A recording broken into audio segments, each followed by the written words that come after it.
Bonjour à tous. Donc, bien content que nous soyons dans ce Jaffa, même si c'est de façon virtuelle. Au moins, il y a quelque chose qui se fait. Alors, dans cette époque très bizarre avec la COVID et tout, au moins nous sommes en mesure d'avoir un événement, c'est mieux que rien. Alors, rendons gloire à Dieu pour cela. Nous allons faire notre première partie de l'atelier écosystème de l'évangélisation. Et j'espère que ça va, dans le fond, à la fin des 3 parties, pour moi, l'appel, c'est vraiment de se lancer. Il y a beaucoup de travail à faire pour chacun d'entre nous en termes d'évangélisation et de vraiment comprendre comment est-ce que Dieu veut que l'on fasse ça dans les temps dans lesquels nous vivons. Alors, courbons la tête pour la prière, pour débuter cette première partie, et nous allons voir cela ensemble. Éternel, notre Père et notre Dieu, nous te remercions infiniment pour cette opportunité que nous avons d'étudier ensemble, que nous avons de réfléchir, Seigneur, sur comment nous pouvons être de meilleurs outils entre tes mains. Et alors que nous partageons ce sujet, guide-nous dans ces ateliers et que nous ayons des moments de réflexion, Seigneur, pour l'avancement de ton œuvre. T'avons prié au nom de ton Fils Jésus. Amen. Donc, vous voyez la première diapo ici. Le titre, c'est Écosystème de l'évaluation, partie 1. Donc, désolé, quand je le fais sur mon ordi, je voyais partie 1. Donc, j'imagine la conversion fait en sorte qu'on ne voit pas trop ce qui est écrit en dessous, là, mais c'est partie 1. Donc, quand on pense à évangélisation, souvent, on va penser au cycle de l'évangélisation, c'est-à-dire comment est-ce qu'on va avoir une personne qui va rentrer en contact avec la parole, comment est-ce qu'elle va progresser, etc., accepter Jésus, comment est-ce que nous allons l'entretenir dans l'Église et comment est-ce qu'on va recommencer le cycle pour emmener d'autres âmes. Donc souvent, on partage cela en le comparant à l'agriculture. Il y a souvent un langage d'agriculture dans la Bible. Et on dit que, par exemple, la première étape, c'est la préparation personnelle de la personne qui veut évangéliser. Donc, souvent, on prie, on étudie la Bible, on fait des semaines de prière, etc., parce qu'on se prépare à aller sur le terrain de l'ennemi et chercher des âmes. Ensuite, il va y avoir la préparation du cœur de la personne qui doit recevoir la parole. Donc, on va envoyer des pamphlets, etc., on va faire des invitations. Ensuite, on va semer la parole. Donc, ça va être la partie campagne d'évangélisation. Les gens viennent soir après soir et écoutent la parole. Et où nous allons avoir aussi des études bibliques qui sont données avec ces personnes. Et après tout ça, on récolte, il y a la moisson. Et lorsqu'il y en a la moisson, ensuite, finalement, il faut préserver cela, il faut entretenir la foi de la personne dans l'Église. Donc ça, c'est comme le cycle de l'évangélisation, puis ça recommence. Et donc, on a donné ici un langage qui est un langage d'agriculture. Mais moi, ce dont je vais vous parler dans cet atelier, c'est pas tellement le cycle, comment est-ce que le cycle se déroule, mais c'est vraiment les différents outils. Donc, si on reprend le langage d'agriculture, à quel moment est-ce qu'on va utiliser le motoculteur, à quel moment est-ce qu'on va utiliser les fourches, à quel outil on va utiliser pour préserver, etc. Donc, c'est ces différents aspects de l'évaluation, puis comment est-ce qu'ils interagissent les uns les autres ensemble. Donc, le cycle est très, très important, mais c'est pas le but de cette présentation. Donc, voilà en gros pour l'introduction, pour vous montrer dans quelle direction est-ce que l'on s'en va dans ces 3 parties. Est-ce que tout le monde est avec moi et tout est bon jusqu'à présent?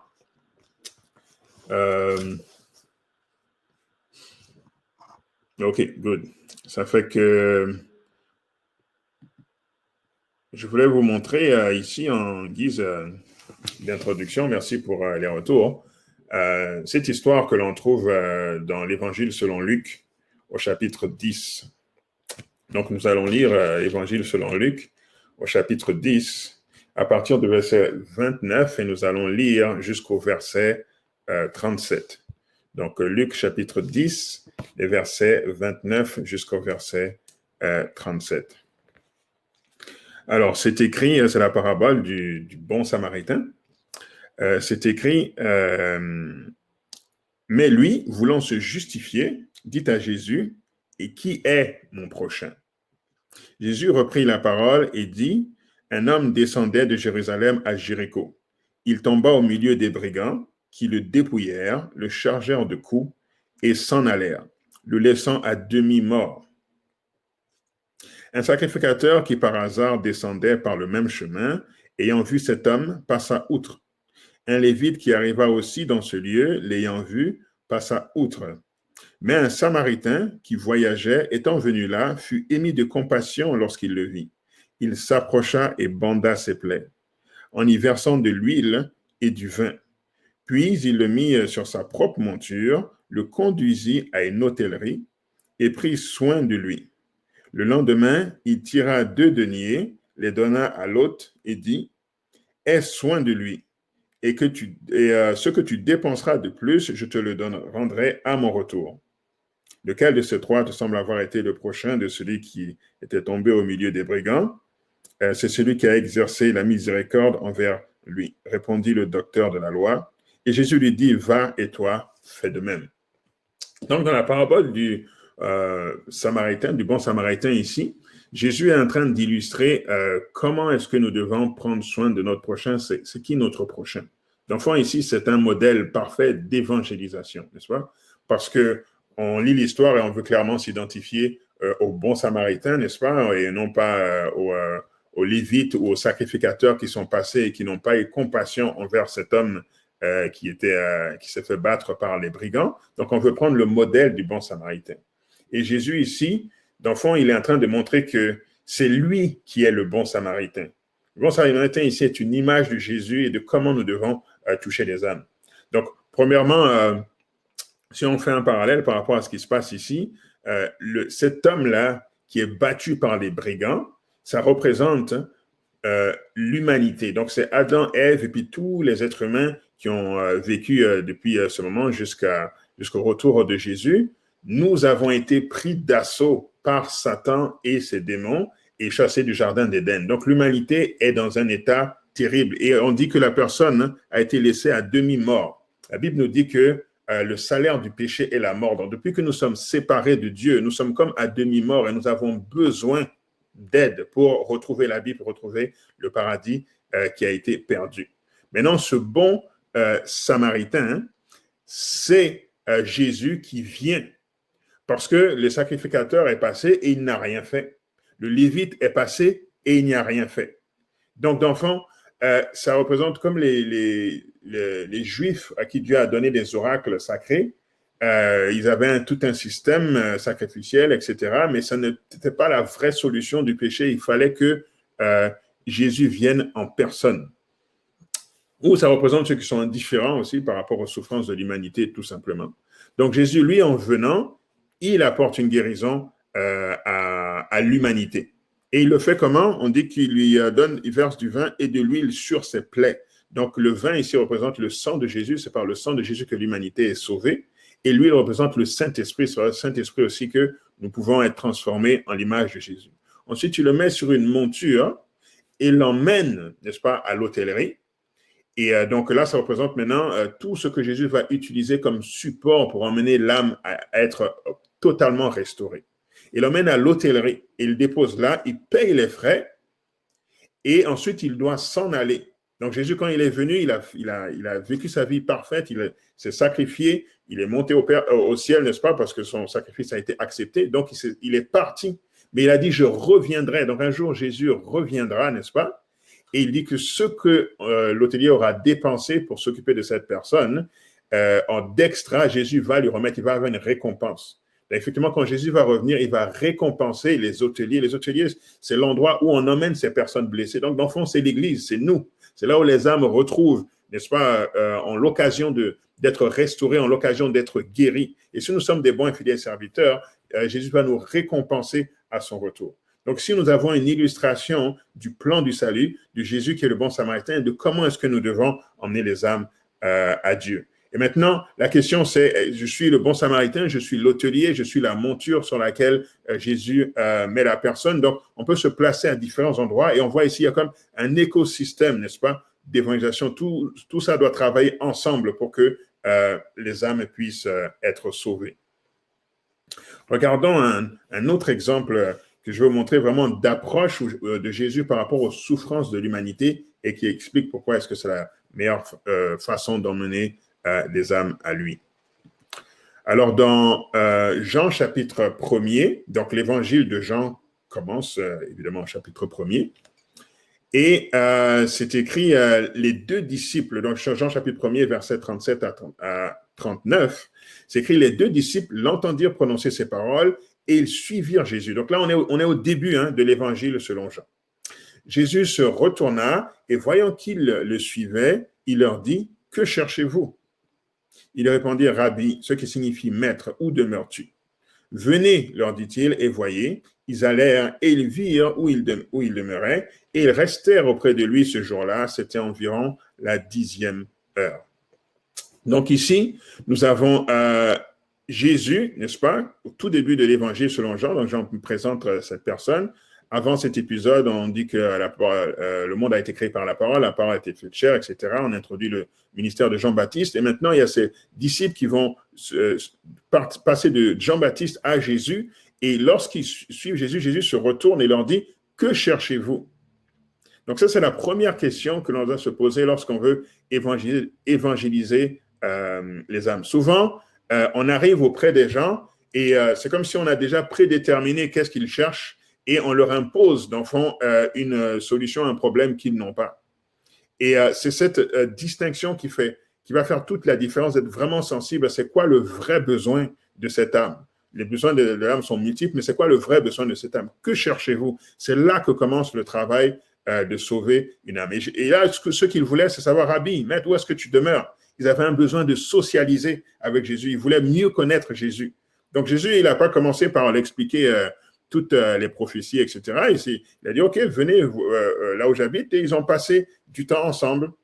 Donc, Jésus a adapté, n'est-ce pas, son approche aux besoins de ces personnes. Et on voit que par la suite, c'est ça qui se répète continuellement dans l'évangile selon Jean. Donc, si on poursuit, donc là, on était dans le chapitre 1er, et si on regarde dans la suite de l'évangile, c'est ça, dans chapitre 2, nous avons principalement les noces de Cana. Donc, lorsque Jésus transforme l'eau en vin dans les noces de Cana, il est en train de répondre à un besoin social. Il n'est pas venu prêcher aux noces de Cana. Donc, qu'est-ce que ces gens avaient besoin? Ils avaient besoin de vin parce qu'il n'y en avait plus. Jésus a répondu à ce problème spécifique. Il a comblé le besoin social. Parce que ça aurait été un scandale de manquer de vin pendant le mariage. Dans Jean chapitre 3, on voit la discussion entre Jésus et Nicodème. Nicodème n'avait pas besoin de vin, on n'avait pas besoin d'argent. C'était quelqu'un d'extrêmement riche. C'était l'équivalent d'un Bill Gates ou Jeff Bezos d'aujourd'hui. Mais Nicodème avait un besoin spirituel. Il ne comprenait pas ce personnage qui sort de nulle part, qui est tellement jeune, mais qui a une puissance incroyable et qui a l'air de connaître Dieu, alors que moi, je suis un docteur de la loi et je ne comprends pas d'où il vient toute cette sagesse. Donc, il avait besoin de cet entretien avec Jésus. Il avait un besoin spirituel. Et là, Jésus lui a enseigné la nouvelle naissance dont il avait besoin pour rentrer dans le royaume des cieux. Donc, dans chapitre 2, besoin social, Jésus comble ce besoin social. Chapitre 3, besoin spirituel, Jésus comble ce besoin spirituel. Jean chapitre 4, c'est la femme samaritaine. Elle avait un besoin émotionnel. Déjà, remarquez, elle a eu ses différents hommes, 5 maris, et celui qu'elle avait maintenant n'était pas son mari. Donc, elle avait besoin d'être guérie à ce niveau-là. Et c'est pour ça que Jésus a emmené ce point. Et il a finalement comblé ce qu'elle n'arrivait pas à trouver d'une autre façon, et puis la méthode qu'elle utilisait, c'était ses multiples relations. Donc, ceci avait un besoin émotionnel. Jésus est venu combler ce besoin émotionnel. Dans Jean chapitre 5, nous avons un paralytique au bord de la piscine de Bethesda et Jésus guérit cette personne. Cette personne a un besoin physique. Donc, Jésus emmène la guérison au niveau physique pour cette personne. Alors, c'est sûr que maintenant, au fur et à mesure qu'on avance, les besoins vont un peu se mélanger parce que, oui, il a un besoin physique, mais Jésus pardonne les péchés quand il guérit une personne physiquement. Donc, on voit aussi qu'il y a un besoin spirituel. Mais c'est pour montrer qu'il y a un besoin, en particulier sur lequel Jésus se concentre et ensuite, ça lui permet d'emmener les autres solutions à cette même personne. Jean chapitre 6, les gens ont faim. Donc Jésus multiplie les pains, un besoin physiologique, n'est-ce pas? Jésus comble ce besoin en multipliant les pains. Jean chapitre 7, Jésus est à Jérusalem, c'est un besoin, j'ai mis instructif, ou disons pastoral, il est en train d'instruire ces personnes. Et dans Jean chapitre 8, nous avons la femme adultère, donc ça c'est comme un besoin de justice. Jésus protège, n'est-ce pas, cette femme contre l'injustice de ces personnes. Donc, l'enfant Jésus comble tous les besoins de l'âme et on pourrait continuer ainsi. Donc, c'est la même chose que nous devons faire quand nous devons évangéliser. Nous devons pas juste emmener l'aspect, disons, prédication de la parole, mais nous devons être en tant que corps, en tant qu'Église, être en mesure de balayer tous ces besoins de l'âme et de les combler au sein, n'est-ce pas, du corps des croyants. Nous poursuivons. Dans le livre Rayon de santé, page 76, qui est une compilation, là, nous lisons ceci sur la méthode que Jésus utilisait pour évangéliser, qui est la meilleure méthode. Parce qu'il y a une seule méthode qui fonctionne, c'est celle de Jésus. C'est écrit, la méthode du Sauveur pour sauver les âmes est la seule qui réussisse. Il se mêlait aux hommes pour leur faire du bien, leur témoignant sa sympathie, les soulageant et gagnant leur confiance. Puis il leur disait, suivez-moi. Donc, Jésus avait cette façon de se mêler aux gens, de leur faire du bien, de témoigner sa sympathie, de soulager, de gagner leur confiance. Et là, il leur demandait de le suivre. Donc, dans le fond, la clé, c'est vraiment d'arriver à ce moment où on peut gagner la confiance. Et Jésus gagnait la confiance parce qu'il était capable de résoudre les problèmes des personnes. Quand on est capable de résoudre le problème de quelqu'un, on a déjà 90% là, de la confiance de la personne. Je donne l'exemple de Joseph dans la Bible. Si vous remarquez, Joseph a eu toute la confiance de Potiphar parce qu'il était en mesure de gérer sa maison et Potiphar avait besoin d'un gérant. Donc, même quand la femme de Potiphar est venue lui dire qu'il a essayé de la violer, l'esprit de prophétie nous dit que Potiphar n'a pas cru sa femme, mais qu'il a mis Joseph en prison juste pour ne pas perdre la face. Mais la confiance de Joseph était là. La confiance qu'il avait auprès de Joseph était là. Et Joseph aussi a eu la confiance de Pharaon parce qu'il était en mesure d'expliquer le rêve, de dire qu'il va avoir 7 années de famine et ensuite 7 années de prospérité, suivi de 7 années de famine. Et c'est ce qui a emmené le Pharaon à lui faire confiance. Donc, il a été en mesure de résoudre le problème qu'avait Pharaon. C'est pour ça que Pharaon lui a fait confiance. Nous avons aussi l'exemple de Salomon. Salomon a eu la confiance de la reine du Midi, la reine de Séba, parce qu'elle est venue et lui a dit toutes les énigmes qu'elle avait sur son cœur. Et Salomon a été en mesure d'emmener une réponse à chacune de ces questions. Et c'est pour ça qu'elle est repartie en disant, oh, je n'avais pas entendu la moitié de ce que tu étais vraiment. Daniel, même chose, il a eu la confiance de Nebuchadnezzar, et puis on peut donner l'exemple de ses compagnons, parce qu'ils ont été 10 fois plus sages pour répondre aux questions de Nebuchadnezzar. Et il a pu donner l'explication en rêve dans Daniel chapitre 2, dans Daniel chapitre 4 également. Et on pourrait prendre plein d'autres exemples bibliques comme ça. Donc, dans le fond, notre capacité à emmener la solution aux problèmes des gens, c'est ce qui va déterminer la confiance qu'ils vont nous donner et ce qui va déterminer leur réceptivité à l'évangile pur que nous voulons leur emmener ultimement. Nous avons aussi dans l'histoire de l'Église adventiste, au moment du temps d'Ellen White et de Dr. Kellogg, nous avons eu une période où Dr. Kellogg avait mis en place un programme d'infirmières et qui se déplaçaient, infirmières et autres personnels de la santé, qui se déplaçaient de quartier en quartier pour aller soigner les gens et aussi emmener des solutions à d'autres problèmes qu'ils pouvaient avoir. Et ce mouvement était tellement puissant que Ellen White en avait parlé en disant que le grand cri d'enfant, comme la pluie de la saison, commençait à ce moment-là à cause de ce mouvement de masse pour soulager les âmes dans la souffrance.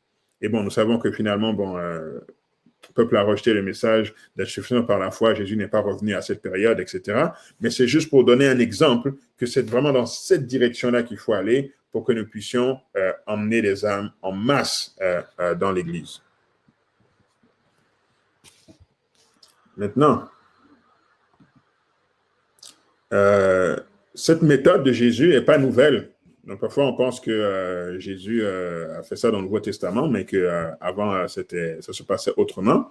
Mais non, Dieu s'est toujours arrangé à répondre à tous les besoins de l'âme avant que Jésus arrive aussi.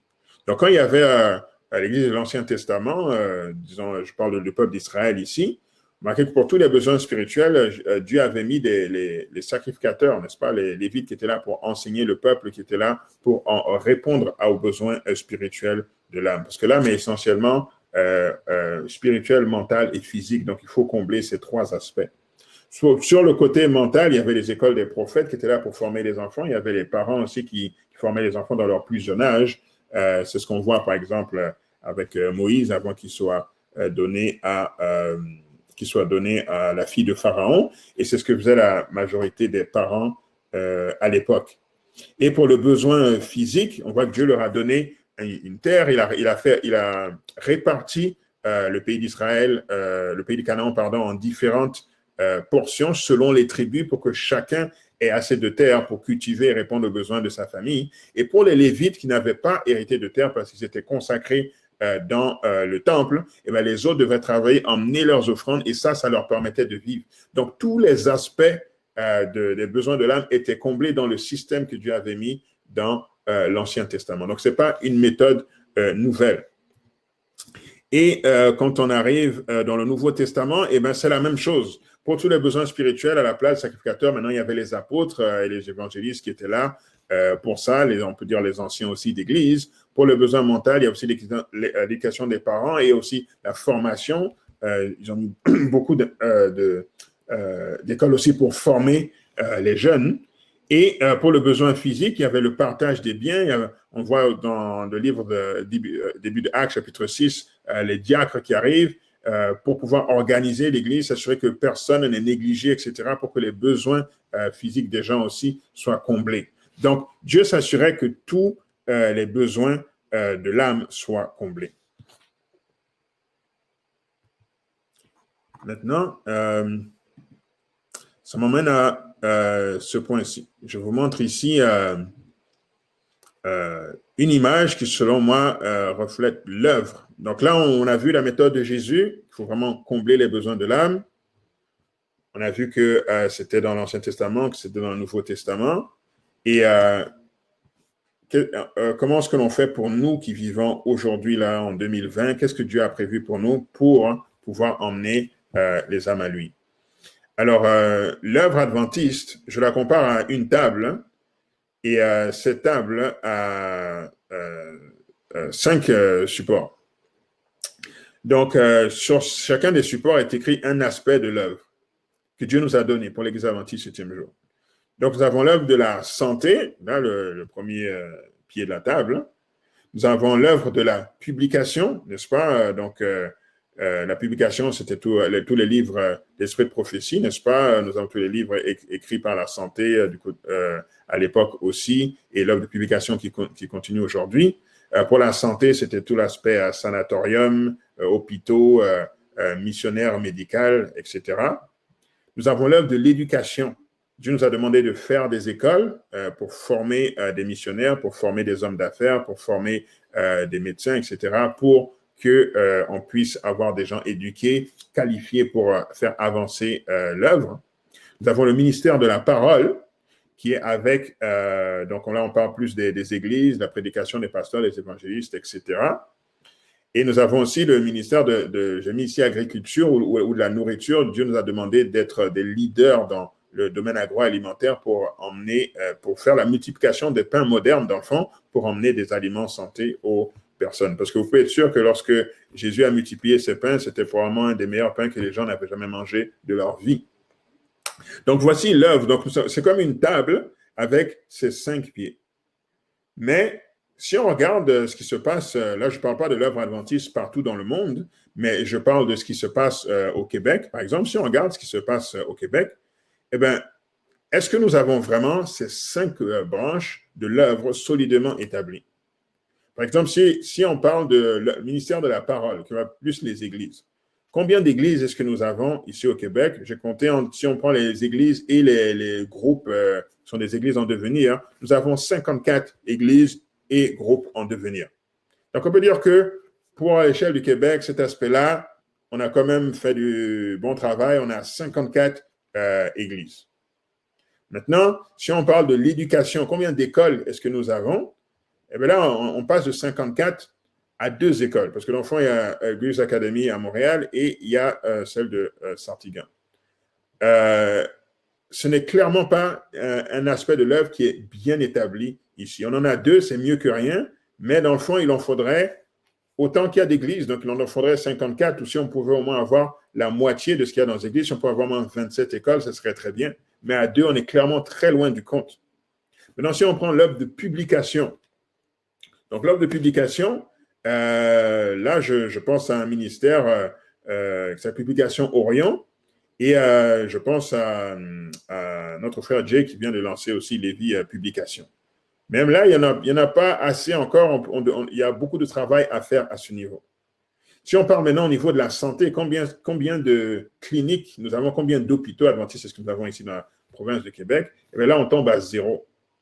On a des ministères qui sont en train de démarrer des choses pour que ça puisse donner une institution à un moment donné, mais je ne connais pas d'institution adventiste de santé ici au Québec établie.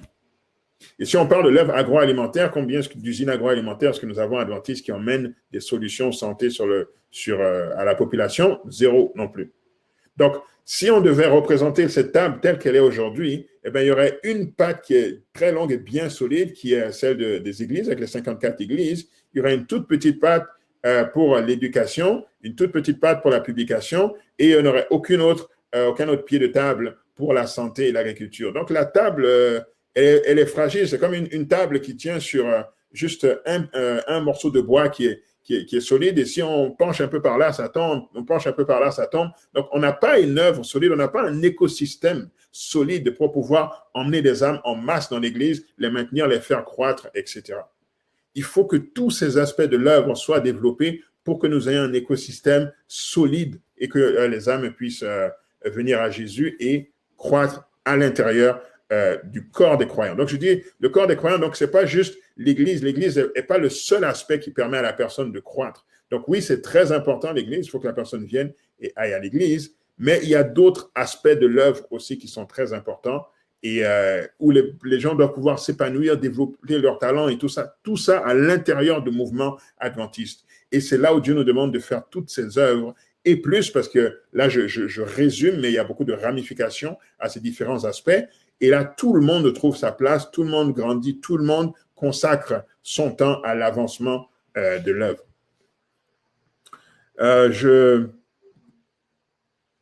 Je suis allé en février 2018 à cet événement qui avait lieu à Toronto. Ça s'appelait Let the Loud Cry Begin et ça parlait de Centers of Influence, des centres d'influence. Et c'est un événement qui m'a beaucoup marqué parce qu'il montrait comment est-ce que les églises ou d'autres ramifications à l'église pouvaient vraiment élargir leur sphère d'influence pour que ce ne soit pas juste la partie religieuse, si on veut, où on vient, on s'assoit sur le banc d'église et on fait l'école du sabbat, puis on entend la prédication, ce qui est extrêmement important, je ne minimise nullement cela, mais ce qui n'est pas suffisant et ce qui n'est pas tout l'aspect de notre œuvre. Il faut faire attention de ne pas le résumer à cela. Donc Jésus, comme on a vu, il comblait tous les besoins. Et ce n'était pas juste prêcher l'évangile, c'était guérir, c'était multiplier les pains, c'était transformer l'eau en vin, c'était guérir les personnes qui avaient des maladies graves, c'était faire justice lorsque les gens veulent faire. Donc, il y avait tout cet aspect-là dans l'œuvre. Et nous devons aussi avoir tous ces aspects. Donc, ils expliquaient que comment est-ce que les églises et les autres centres peuvent développer cela. Comment est-ce qu'on peut devenir des centres d'influence? Et déjà là, ce serait un très, très bon premier pas qu'une église devienne un centre d'influence où les différents aspects sont présents. Donc, plusieurs exemples nous ont été donnés. Et dans un centre d'influence, donc, qu'est-ce qu'on a? On peut avoir, donc on a l'aspect, ici, si on part de droite vers la gauche, on a l'aspect prédication auquel on est le plus habitué. Donc là, ici, une personne qui est en train de présenter Daniel chapitre 2. Mais on a aussi l'aspect médical, donc où les gens peuvent recevoir des consultations. Et finalement, sur la gauche, on a l'aspect ici où les gens peuvent venir prendre de la nourriture. Donc, c'est comme un café ou à l'intérieur, ou un bar à jus à l'intérieur d'un magasin d'aliments naturels, par exemple. Donc, si on a un magasin d'aliments naturels, par exemple, dans lequel il y a une section où on peut consulter des professionnels de la santé et des salles où on peut offrir des séminaires, eh bien, là, ça devient un centre d'influence qui peut être relié à une église. Donc maintenant, n'importe quelle personne qui vient, qui a un besoin qui n'est pas forcément directement spirituel, qui a un besoin juste de santé, peut venir consulter ce professionnel et va être en contact avec les autres sources que nous avons autour et peut développer un intérêt maintenant pour les séminaires qui sont plus d'ordre spirituel pour finalement aboutir à l'église. Ou une personne qui vient tout simplement chercher de la nourriture dans un magasin d'aliments naturels, qui boit les jus dans le bar à jus parce que ce sont les meilleurs jus qu'elle a jamais bu, des jus santé avec des fruits et légumes très riches en nutriments, et qui maintenant se demande, mais qui est-ce qui fait tout ça? Vient regarder les séminaires ou parle à des professionnels de la santé et finalement est attiré vers l'Église. Donc, parce on comble maintenant différents besoins de la population, on devient un centre d'influence. Et c'est ce à quoi Dieu nous appelle. Donc, nos églises peuvent devenir des centres d'influence ou des institutions connectées à l'église deviennent des centres d'influence. Donc, là, oui, on parlait donc de bar à jus, mais on peut parler de magasins. Là, on parlait quelqu'un qui enseigne la tempérance, par exemple. Les gens sont ouverts à ça quand même, parce que même le monde parle de tempérance, sauf que nous avons dans notre message la façon la plus claire et la plus simple, dans le fond, de devenir tempérant sur tous ces aspects. Donc, les expos santé, par exemple, sont très intéressants dans ce sens. Un exemple au Québec ici de centre d'influence, c'est le centre de vie meilleure des Bois-Francs qui est à Warwick. Dans le fond, donc c'est une église, mais maintenant qui du lundi au vendredi va offrir d'autres services. Donc les gens peuvent venir avoir du support pour apprendre à dessiner, les gens peuvent venir avoir du support médical, les gens peuvent venir et avoir un atelier sur, par exemple, de l'aide aux devoirs. Ils peuvent avoir aussi des ateliers sur les impôts. Donc, on va aller chercher maintenant les gens dans les autres besoins qu'ils ont dans leur vie quotidienne du lundi au vendredi. Et de là, maintenant, ça crée un intérêt pour la spiritualité. Je sais qu'ils ont pu faire des études bibliques avec des personnes qui maintenant sont intéressées par la foi ou du moins sympathisent envers l'Église adventiste pour éventuellement se convertir un jour. Mais c'est ce modèle-là que la plupart de nos églises devraient suivre pour être plus efficaces au niveau de l'évangélisation. Donc, voilà, dans le fond, un écosystème. Donc là, on parlait de santé ici, professionnel de la santé, ici pour les traitements, la nourriture, l'entraînement physique, des séminaires, le magasin. Donc, tout ceci peuvent interagir, n'est-ce pas? C'est un écosystème. Mais si on a tout cela qui mène maintenant vers l'Église, on est beaucoup, beaucoup plus efficace. On peut facilement, n'est-ce pas, aller chercher énormément de gens et les emmener à connaître l'Évangile. Maintenant, les gens choisissent, n'est-ce pas, de se convertir ou pas, mais le contact avec l'Église devient beaucoup plus facile à ce moment-là. Alors que si nous n'avons pas tous ces aspects connexes autour de l'œuvre que Dieu nous a demandé de développer, eh bien, comment emmener les gens à l'église? Donc, c'est sûr, on peut les inviter. Bon, il y a pour une présentation, on peut les inviter pour la chorale des enfants, on peut les inviter pour juste une prédication ou une campagne d'évangélisation très clairement. Mais vous serez d'accord avec moi que c'est beaucoup plus difficile, surtout dans un milieu séculier dans lequel on vit, et on a beaucoup moins de succès. Donc, ça ne veut pas dire qu'il n'y a aucune âme qui va répondre à ce type d'appel, mais c'est moins fréquent. Et donc, si on applique ce que Dieu nous a dit, ce sera beaucoup plus facile de remplir l'Église de cette façon-là et d'emmener beaucoup de gens à être en contact du moins et à prendre leurs décisions personnelles par la suite.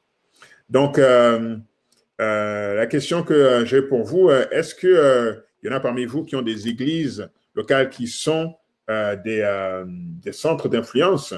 Ce serait la question que j'ai pour vous. Et j'attends les réponses s'il y en a qui ont déjà des centres d'influence ou alors l'Église se prépare à se transformer en centre d'influence. Ce serait très encourageant de voir peut-être qu'est-ce qui se fait autre Québec dont je ne suis pas au courant.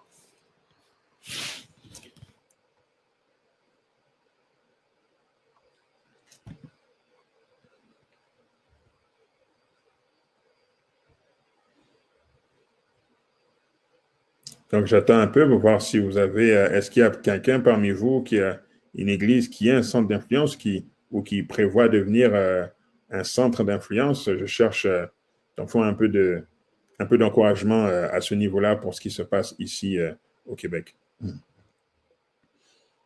Alors, le centre Bonne Nouvelle, OK, merci, le centre Bonne Nouvelle. Je sais qu'il y a l'aide aux devoirs, distribution de nourriture, si je ne me trompe pas.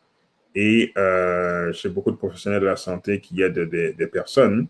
Et là, je vois Bercheba, travail fort pour y parvenir. Merci pour l'encouragement. Bon Sinaï, distribution de nourriture, super, ça c'est très bien.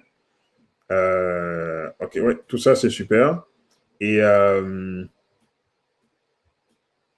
et puis dans les parties 2 et la partie 3, on va aller parler maintenant de plus d'institutions qui vont être collés ou connectés aux églises pour nous permettre d'être vraiment un écosystème parfait. Donc là, c'est la fin de la partie 1. Donc, si vous avez des questions, je vous invite à les poser pour le peu de temps qui reste. Donc, oui, ici, je vois en Ontario, College Park à Oshawa, école et communauté. OK. Bethel, distribution de nourriture. OK, ce n'est pas le cas actuellement, mais ça s'est fait. OK. Centre, il est écrit, le programme de Nedley, super, super. Tout ça, c'est justement, bon, on l'a vu dans le message de Shani hier, comment est-ce que ça a été important dans son cheminement. Donc, prenons l'exemple de quelqu'un qui n'aurait même pas eu de contact avec l'Église adventiste du tout. Ça aurait pu être un moyen de l'emmener à Dieu, tout simplement, en apportant la solution au problème de dépression. Donc, est-ce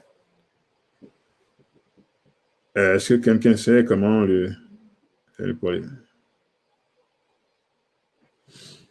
OK, une des questions que j'ai, est-ce que quelqu'un sait comment est-ce que le zèle pour l'évangélisation s'est perdu? Alors, sans avoir tout l'historique, mais un des aspects de ça, c'est tout simplement qu'on s'est éloigné de ce plan original que Dieu a donné. Parce que, un peu comme Israël qui à l'époque voulait avoir des rois, et ben, parfois on veut faire comme les autres, comme les autres églises autour, et l'imitation des autres églises protestantes qui est plus sur certains modèles méga-church, etc. On a commencé à s'éloigner tranquillement de ce blueprint, de ce plan original que Dieu avait donné. Beaucoup de ces écoles ont subi des difficultés, ont fermé lorsque les leaders sont décédés, etc. Et c'est ça qui a fait que ça s'est affaibli tranquillement. Maintenant, il faut reprendre la vision et il faut comprendre que c'est ce plan-là qui fonctionne et qu'on n'a pas besoin d'imiter qu'est-ce qu'il y a autour de nous, que le modèle nous a déjà été donné.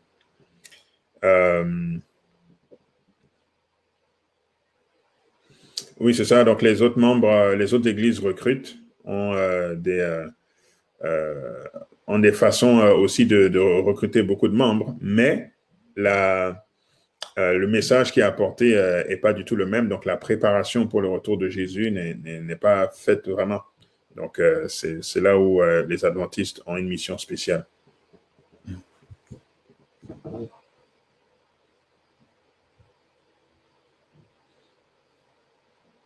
Geneviève dit qu'il y a une ancienne participante qui suit des cours bibliques maintenant. Merci.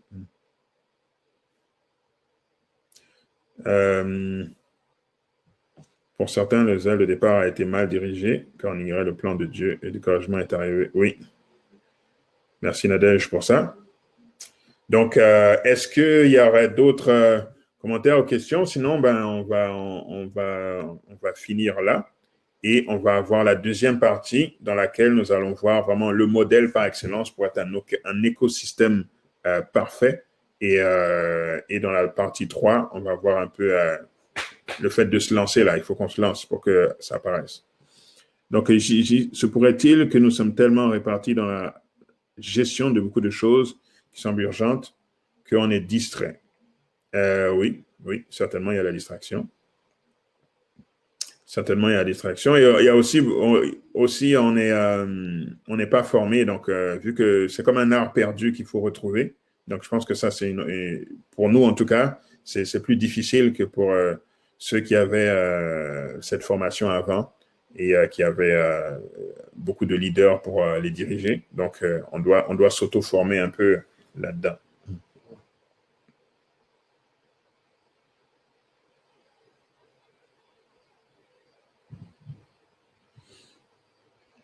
Florenda dit qu'aussi, lorsqu'on s'est concentré sur l'évangélisation par groupe ethnique, on a perdu de la puissance. Certainement que ça fait mal. Aussi, on a eu la naissance des conférences noires, blancs, tout ça. Toutes ces choses n'ont pas aidé. Ouais.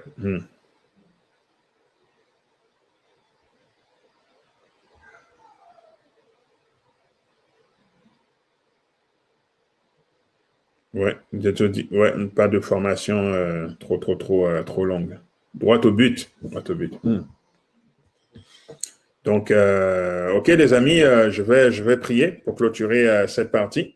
Et je vous attends pour la partie 2, où nous allons voir vraiment le modèle par excellence qui nous a été donné et comment on peut reproduire ça. Merci pour votre participation. Courbons la tête pour la prière. Éternel, notre Père, notre Dieu, merci infiniment pour ta parole, Seigneur, et le fait que tu te soucies des âmes plus que chacun d'entre nous. Seigneur, tu nous as donné la clé, Seigneur. Tu nous as donné la recette. Mais l'ennemi nous distrait continuellement, Seigneur, en nous faisant croire que nous avons besoin d'autres choses. Nous avons besoin de choses beaucoup plus sophistiquées. Nous avons besoin de choses beaucoup plus tape à l'œil, Seigneur. Alors que ce que tu nous demandes est simple. Ce que tu nous demandes couvre tous les besoins, Seigneur, de l'âme. Aide-nous à bien comprendre qu'est-ce que tu nous demandes, Seigneur, et comment nous pouvons nous mettre entre tes mains, Seigneur, pour être ces outils performants faisant partie de l'écosystème d'évangélisation. Nous avons prié au nom de ton Fils Jésus. Amen.